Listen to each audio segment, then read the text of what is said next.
स्वागत है आप सबका। आज हम लोग इस क्लास में सेट थ्योरी से काफ़ी इंपॉर्टेंट क्वेश्चन को सोल्व करने वाले हैं। आपको पता होगा कि हम सेट थ्योरी बीए और बीएससी के स्टूडेंट्स के लिए पढ़ा रहे हैं।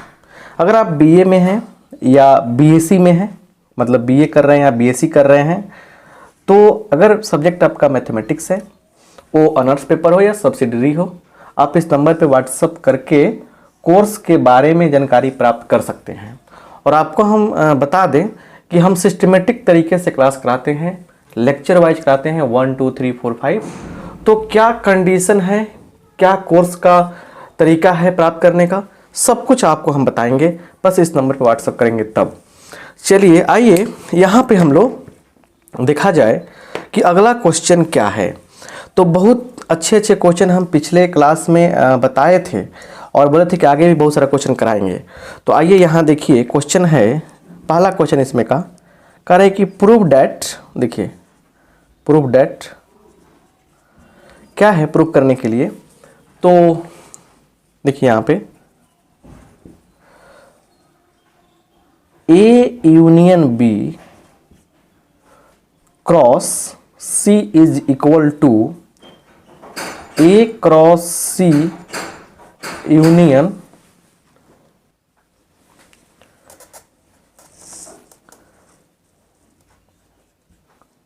चलिए अब यहां से इसको हम लोग प्रूव करना सीखते हैं। ठीक है, अच्छा से समझना है हम लोग को। ठीक है, ये कैसे। तो एक क्वेश्चन नहीं हुआ, और भी क्वेश्चन हो सकता है, बहुत सारा क्वेश्चन आपको बताएंगे हम। तो बढ़िया से अच्छा से लास्ट तक बने रहिएगा, तब सब कुछ आपको समझ में आएगा। ठीक है ना। जो क्वेश्चन होते हैं उनमें क्या होता है, थोड़ा थोड़ा डिफरेंस रहता है।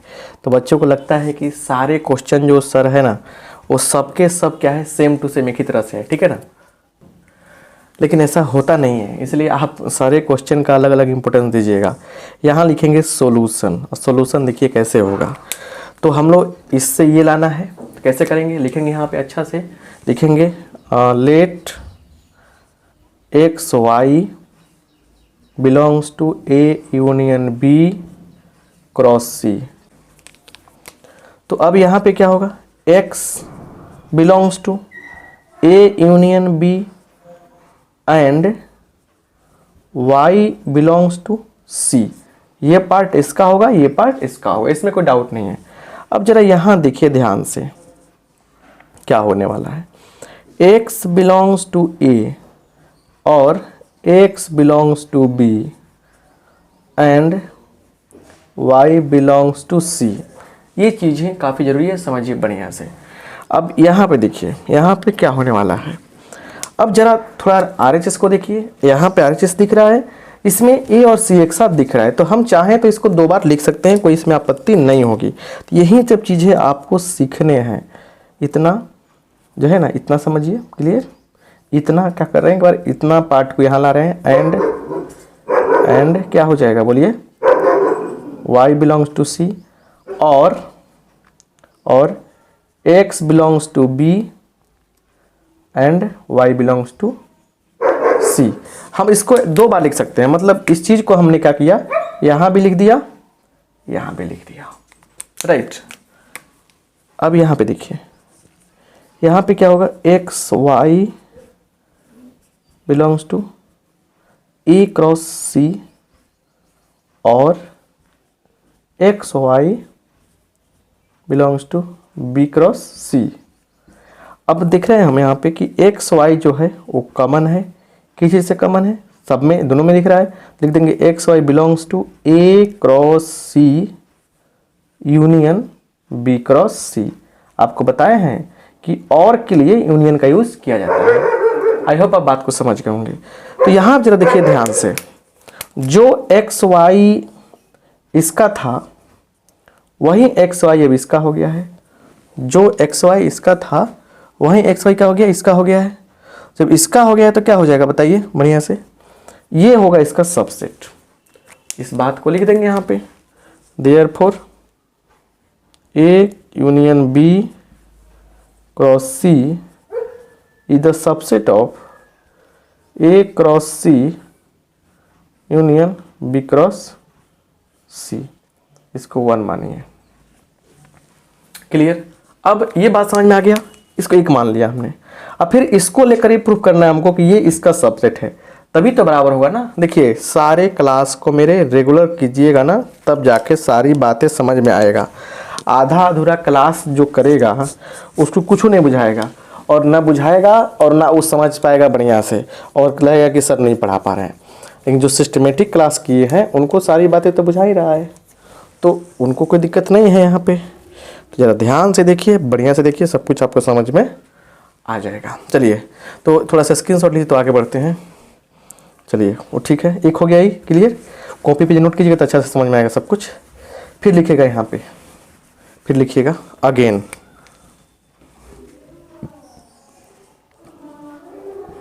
अगेन इसके लिए करते हैं A B belongs to A cross C union B cross C. इसका मतलब ये हो गया कि A B belongs to A cross C और A B belongs to B cross C. ये हो गया। अब जरा देखिए ध्यान से यहाँ पे, इसके मतलब हुआ कि A belongs to A and B belongs to C, और A belongs to B and लिखेंगे यहाँ पे, and B belongs to C. अब जरा एक काम कर सकते हैं, चाहे तो हम लोग इसको एक ही जगह लिख सकते हैं इसको। इससे बेनिफिट देखिए क्या होगा। इसको ऐसे लिख सकते हैं, यही तो बस चतुराई है कि ए बिलोंग्स टू ए और ए बिलोंग्स टू बी। देखिए ध्यान से, हम दिमाग लगा रहे हैं ताकि काम बन जाए। एंड क्या हो जाए, बी बिलोंग्स टू सी। ऐसे लिखने में कोई दिक्कत थोड़े है, कोई दिक्कत नहीं है। हमने सामाजिक प्रकार से क्या किया, एंड के साथ में इतना अलग हटा दिया, कॉमन कर लिया। बस यही थॉट रखना है, टेक्निक समझना है। तो यहाँ पे देखिए क्या हो जाएगा, यहाँ पे लिखेंगे A belongs to A union B. अब ए पास है तो कितना फायदा हो गया, and B belongs to C.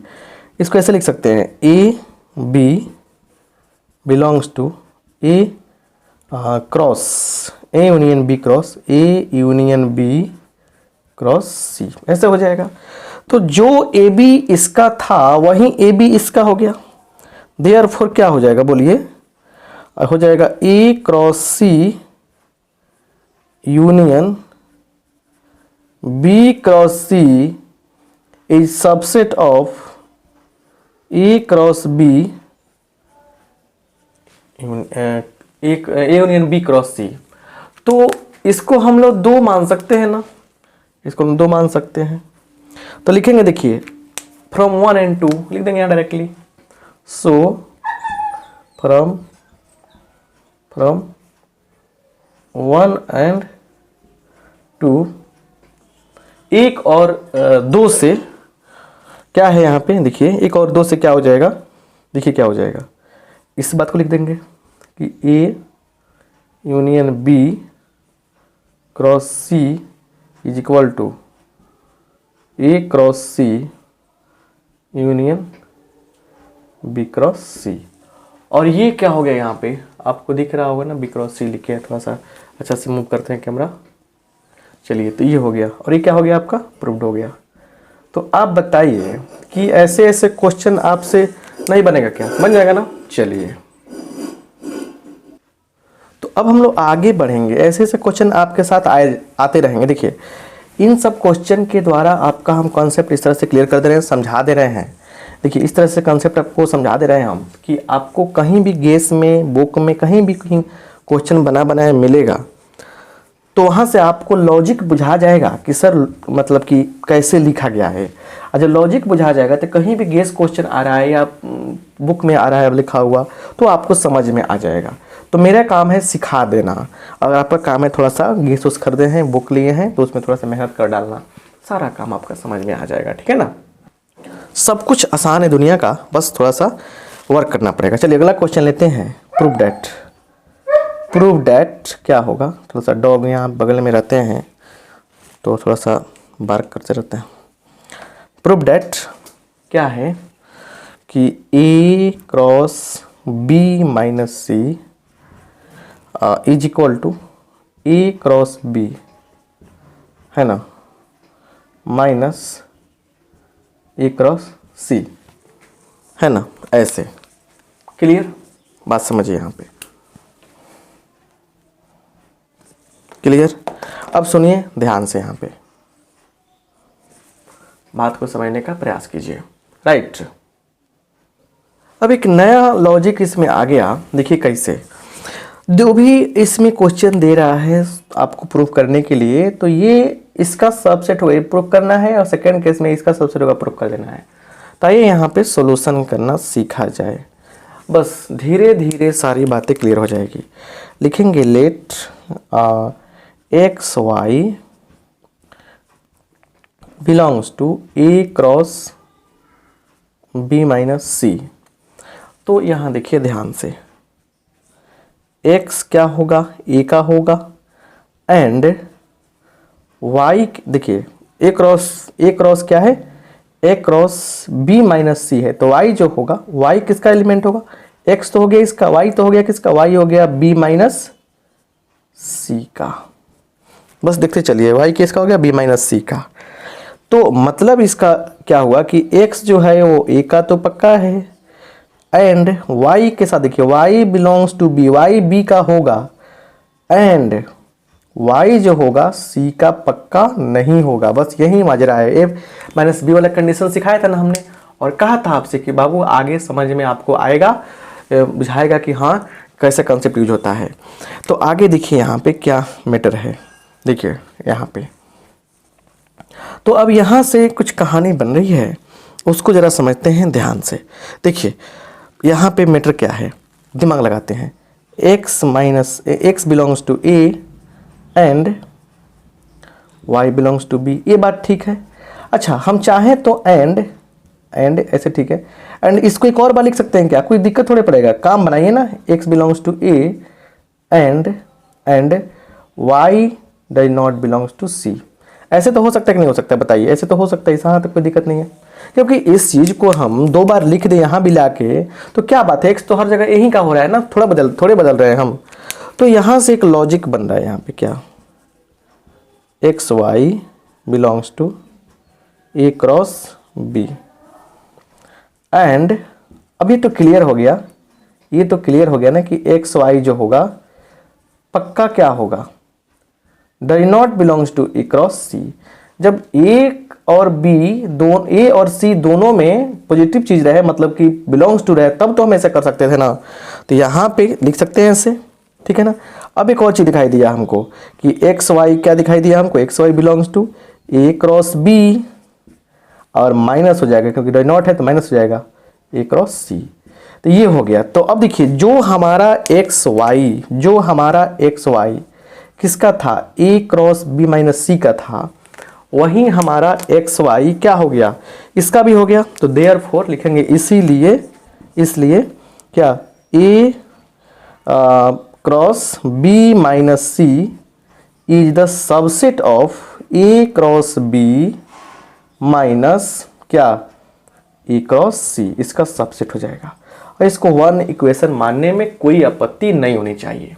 Right, अब यहां से आप स्क्रीनशॉट लीजिएगा, तो आपको हम दूसरा भी पहलू बताएंगे, ठीक है ना, दूसरा कैसे बताएंगे, ठीक है ना। आगे देखिए अब हम दूसरा पहलू कैसे बता रहे हैं, इसका कॉपी पर नोट कर लीजिएगा, ज़रा समझ में आएगा। क्योंकि हम इसलिए मिटा कर बनाते हैं ताकि बोर्ड का साइज थोड़ा सा शॉर्ट लेते हैं ना, बहुत बड़ा बोर्ड का साइज नहीं लेते हैं। क्लियर? चलिए आइए जरा ध्यान से देखा जाए, ठीक है ना। यहाँ देखिए लिखेंगे अगेन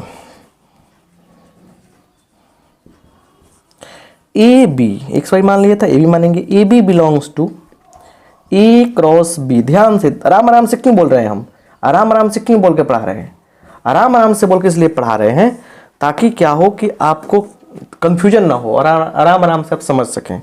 ये मान लिया हमने, तो ए बी जो होगा वो पक्का ए क्रॉस बी का भी होगा, एंड जो यह ए बी दिख रहा है ये पक्का क्या होगा, नहीं होगा ए क्रॉस सी का। जरा यही ध्यान देने वाली बात है। अब ए जो होगा वो ए का होगा, एंड छोटा एंड लिखा हमने, आप बड़ा लिखिए नहीं तो कंफ्यूज होगा। बी बिलोंग्स टू बी, ऐसे हो गया। एंड अब यहां पे समझिए, ये तो ऑलरेडी ए का हो ही चुका है, थोड़ा सा रुकिए, सॉरी, ए तो ए का हो ही चुका है। एंड बी जो है ना, बी का होगा, लेकिन सी का कह रहा है कि मैं नहीं होऊंगा, क्योंकि जब नहीं डज नॉट बिलोंग्स टू है, इसका मतलब कि ए का नहीं होना चाहिए, बी का नहीं होना चाहिए, लेकिन कह रहे कि ऑलरेडी भाई कि ए तो ऑलरेडी ए का है, इसमें ये सत्य है, ये सत्य है, इसको नहीं बांट सकते हम, तो इस सत्य को नहीं छुटला सकते हैं, नहीं तोड़ सकते हैं, तो कोई प्रॉब्लम नहीं है, हमारा ये बात यहाँ भी सही माना जाएगा। बट यहाँ जो बी है वो तो बी का है, तो सी का कैसे होगा, मतलब सी का हो भी सकता है, लेकिन यहाँ पे इसके कारण नहीं, डज नॉट बिलोंग्स टू लिख देंगे। अब जरा ध्यान से देखिए, अब हम लोग चाहें तो एक काम करते हैं, दिमाग लगाते हैं, इतना जो पार्ट है ना, इतना एंड के साथ होला, समझिए कॉमन मार्क कर रहे हैं, एक्चुअली कॉमन नहीं होता है, बट मान के चलिए ताकि दिमाग में सेट रहे आपके, तो तरीका अप्लाई कीजिए यहाँ पे A belongs to E and, clear. अब देखिए B belongs to B and B does not belongs to C, ऐसे लिखने में कोई दिक्कत है क्या? इस चीज को हमने एक बार लिखा। अब A belongs to A and B does not belongs to, अब B belongs to, sorry, B minus C कर दिया, इसका मतलब ये ना हुआ कि बी में है लेकिन सी में नहीं है, इसका मतलब ये हुआ। तो यही तो बुद्धिमानी है, इसको कैसे लिख देंगे यहाँ पे, A B belongs to A cross B minus C, तो जो इसका था वही इसका हो गया, therefore A cross B minus A cross C is subset of A cross B minus C. तो इसको हम लोग क्या मान लेंगे, इसको 2 मान लेंगे, ठीक है ना।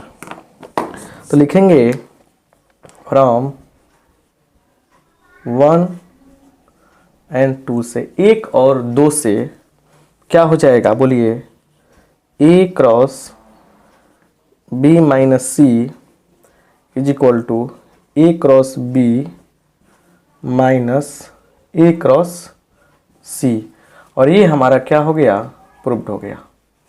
बात समझ पा रहे हैं? तो अब बताइए कि ऐसे क्वेश्चन आपसे बनेंगे नहीं बनेंगे? बनेंगे ना। ऐसे ऐसे प्रश्न मेरे पास बहुत सारा रखा हुआ है, आपके पास गेस होगा, गेस में देखिएगा वहाँ भी रखा हुआ क्वेश्चन मिलेगा, ठीक है ना। अभी क्वेश्चन बड़ा प्यारा सा क्वेश्चन मेरे पास है, उसको ज़रा समझा देते हैं आपको हम, ताकि वो कहीं पूछे तो आपसे बन जाए, राइट। तो ऐसे क्वेश्चन आपसे बन जाना चाहिए, मेरी यही तमन्ना है, इच्छा है कि आप जहाँ भी पढ़ रहे हैं, गेस से, बुक से, किसी चीज़ से, उसमें इस टाइप के प्रॉब्लम कहीं भी मिले तो कम से कम 10 से 15 प्रॉब्लम अपने कॉपी में नंबर वाइज 1 2 3 4 5 ऐसे करके लिखिए।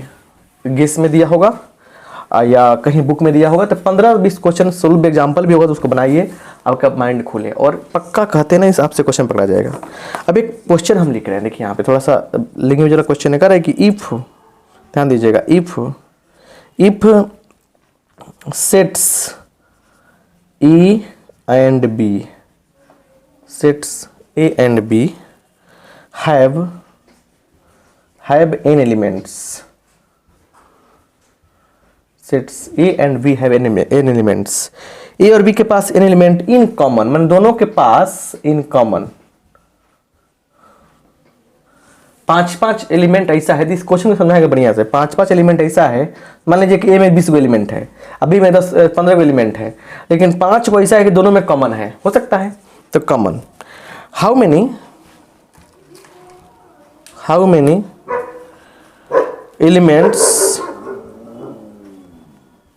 many elements do A cross B and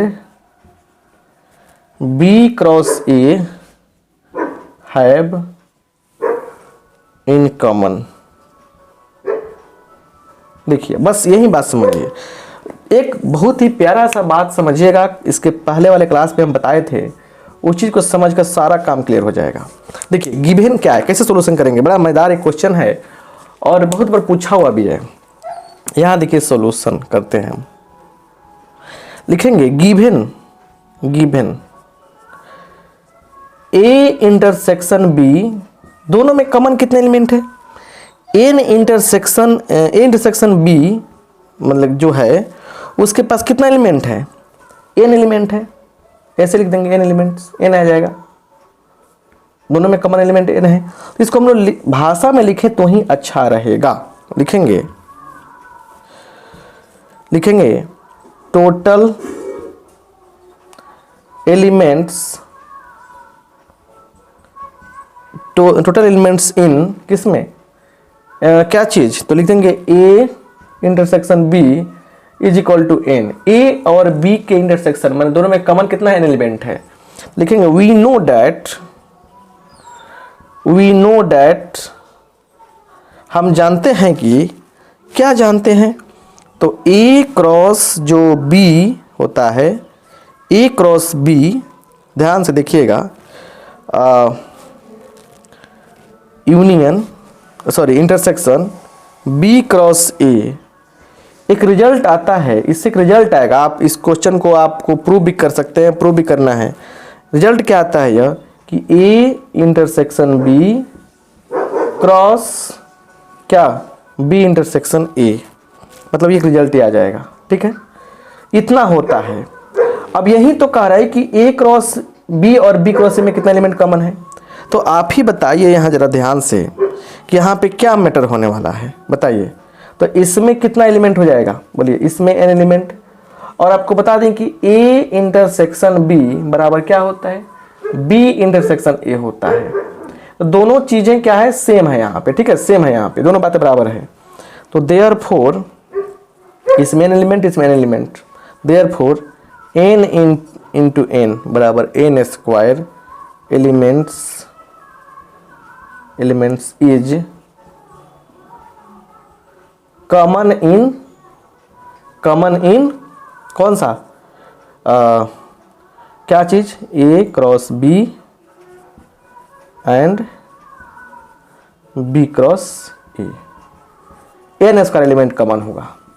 तो ये तो सिर्फ एक रिजल्ट का खेल था, ऐसे रिजल्ट का खेल था। इसी से क्या था, सारा कहानी था। तो आई होप आप बात को समझ गए होंगे और पूरा मैटर समझ में आ गया होगा क्या है। ऐसे क्वेश्चन जब आपके सामने आएगा तो आप आसानी से बना डालेंगे। सो आई रिक्वेस्ट यू, आपसे रिक्वेस्ट करना चाहते हैं कि आप लोग जब भी ऐसा क्वेश्चन देखें प्लीज़ बना लें।